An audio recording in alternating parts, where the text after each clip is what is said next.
You ever walk into a room and feel every eye on you, judging, waiting for you to slip? That's how it was for Lena Harper, a black woman stepping into the Eastview Police Academy, where whispers started before she even set her bag down. They saw her and figured she'd be gone by Friday, probably serving coffee instead of wearing a badge, like that loudmouth Jake Carter sneered, sparking laughs from the boys' club. But Lena?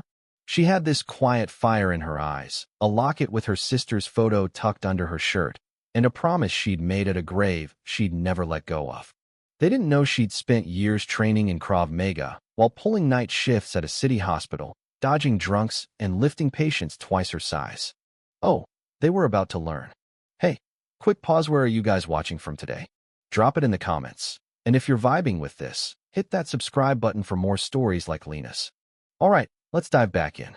Picture Lena pulling into the academy parking lot at dawn, her beat-up hatchback looking out of place next to the shiny trucks. She sits there, fingers brushing that locket, whispering, "This is for you, Mara."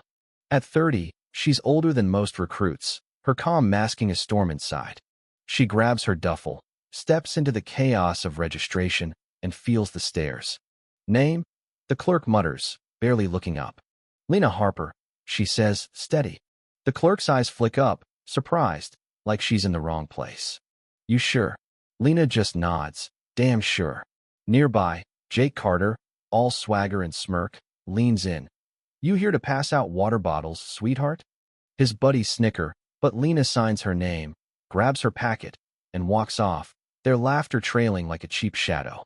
Flashback a months in the hospital break room, peeling off her orderly badge after 6 years of mopping floors, calming scared patients, and taking crap from entitled doctors.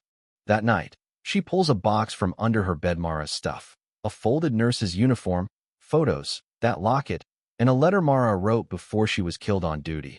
A nurse caught in a precinct scandal she wouldn't stay quiet about. "You've got the guts for this, Lena," Mara used to say.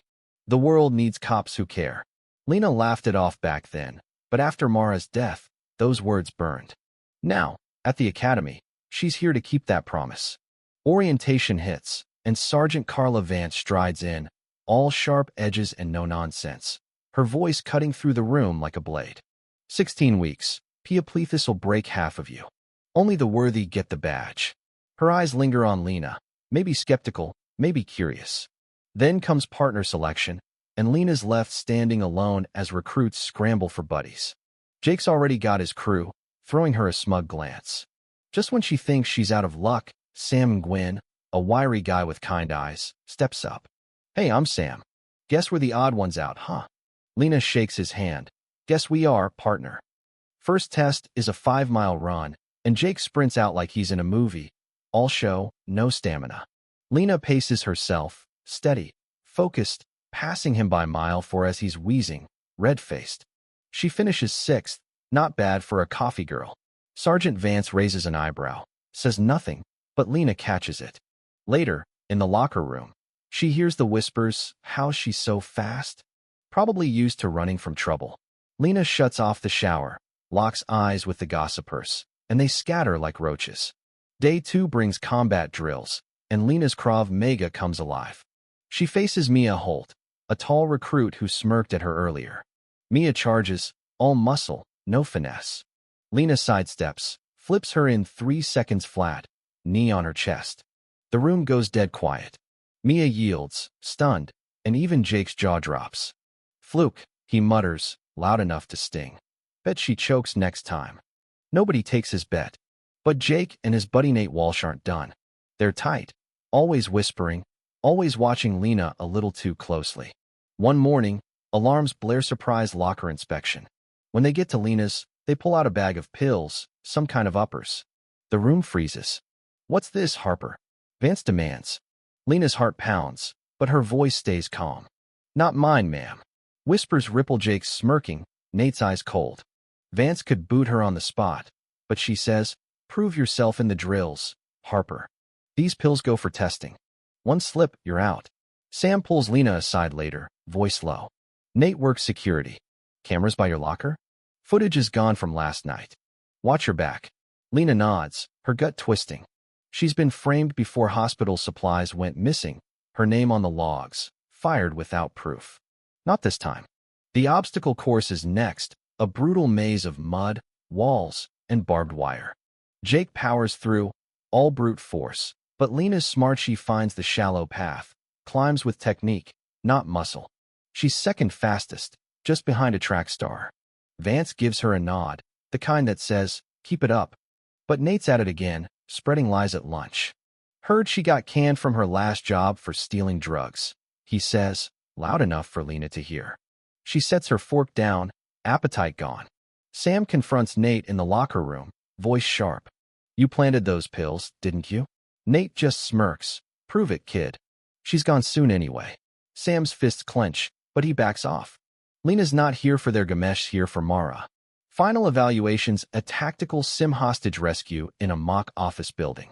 Jake's team grabs the best gear, all bravado, while Lena's stuck with Sam and two last picks, Ellie Chun and Marcus Reed. Nobody else wants her, thanks to Jake's whispers. But Ellie and Marcus step up, saying, we're with Harper. Lena sketches a plan, avoid the obvious entrances, slip through a service corridor. They move like ghosts, neutralizing threats with hand signals, saving hostages in closets and break rooms. Jake's team? Total mess, charging in, triggering traps, losing 2 hostages in crossfire. Lena's squad finishes with 0 casualties, fastest time. The SWAT observer calls it damn near perfect. Jake's fuming, humiliated again. Then comes the bombshell. Vance pulls Lena into her office with a guy in a suit, Agent Derek Miles, Internal Affairs. You've caught our eye, Harper, he says. We're building a task force, and we want you. Your sister's death wasn't random. She was onto something dirty in her precinct. Lena's world tilts. She grips Mara's locket, torn. She wants justice, but policing cops? That's not why she signed up. At graduation, she gets her badge, but Jake's parting shot lingers. East End's rough. Harper. Watch yourself. Days later, she's paired with Nate on patrol in a gritty neighborhood.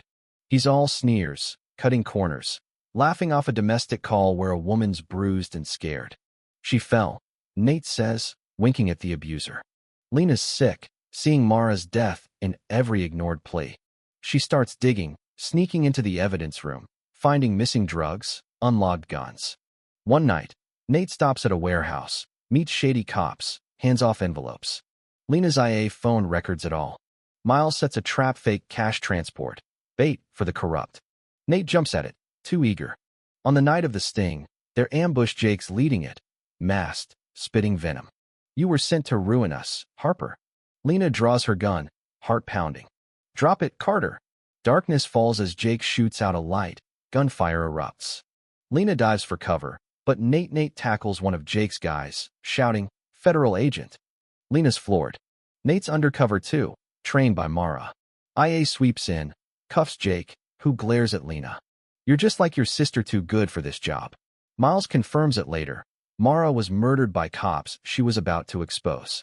Weeks later, Lena's in a safe house, processing. Jake's letter arrives from jail, confessing he admired Mara but got sucked into corruption's quicksand. He's testifying, trying to make it right. Lena turns down Miles' IA offer. She wants to help people, not just chase dirty cops. Instead, she joins Vance to rebuild the academy, weaving ethics into every drill. A year on, she's mentoring new recruits, like Aisha Jones, a nervous black woman who reminds Lena of herself. At a ceremony, Mara's name goes on the honor wall. A clerk hands Lena an old letter from Mara. You're stronger than me, Lena. Keep asking the tough questions. Lena's eyes sting, but she's steady.